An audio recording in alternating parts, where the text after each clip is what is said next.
Hello guys, இப்போ என்ன செய்ய போகிறோன்னு பார்த்தீங்கன்னா சிக்கன் பிரியாணி தான் நம்ம செய்ய போகிறோம். அதுக்கு சிக்கனை க்ளீன் பண்ணி ஒரு பவுலில் எடுத்து வச்சுருக்கேன். அதில் வந்துட்டு புளிக்காத தயிர், சில்லி பவுடர், கறி மசாலா, உப்பு, மஞ்சத்தூள் கொஞ்சமாக போட்டுட்டு நல்லா கலந்துக்கலாம். கலந்து ஒரு 1/2 ஹவரோ 1 மணி நேரமோ எவ்வளோ நேரம் வேணால் நீங்கள் ஊற வச்சுக்கலாம். அதுக்கப்புறமேட்டு 4 வெங்காயம், 3 தக்காளி, புதினா, கொத்தமல்லி எல்லாமே க்ளீன் பண்ணி வச்சுருக்கேன். இப்போ குக்கர் வச்சுட்டு நம்ம எண்ணெய் ஊற்றிக்கலாம் கைஸ். இது கொஞ்சம் எண்ணெய் தாராளமாகவே ஊற்றிக்கோங்க பிரியாணிக்கு.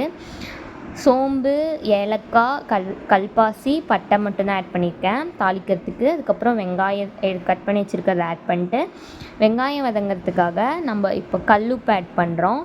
கல்லுப்பு ஆட் பண்ணிட்டு இந்த எண்ணெயிலே நம்ம என்ன பண்ணுறோன்னா சில்லி பவுடர் ஒரு 1/4 ஸ்பூன், அப்புறமேட்டு இதுதான் கைஸ் மெயினான மசாலாவே, ஃப்ளேவர் கொடுக்க போகிறதே இதுதான்.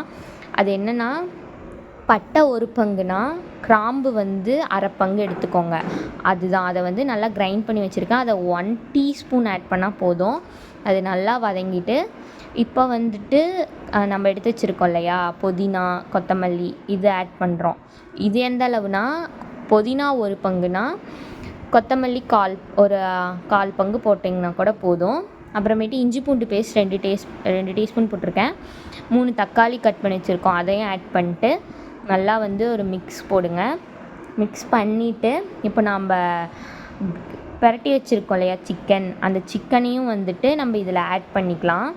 சிக்கனை ஆட் பண்ணிவிட்டு இதை நல்லா வதக்குங்க. ஒரு நல்லா மிக்ஸ் பண்ணிக்கிட்டே இருங்க.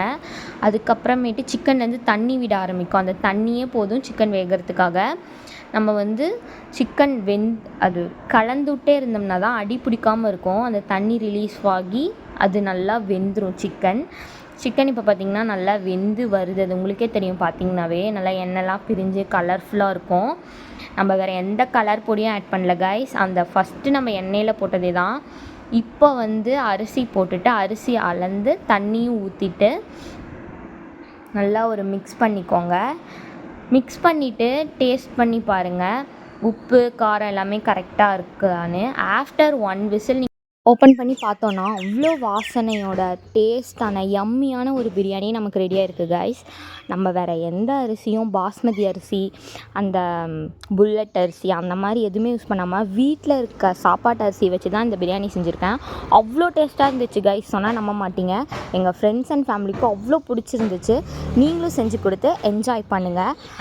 அதே மாதிரி தொடர்ந்து உங்கள் லவ் அண்ட் சப்போர்ட்டாக கொடுத்துட்டே இருங்க. Thank you guys.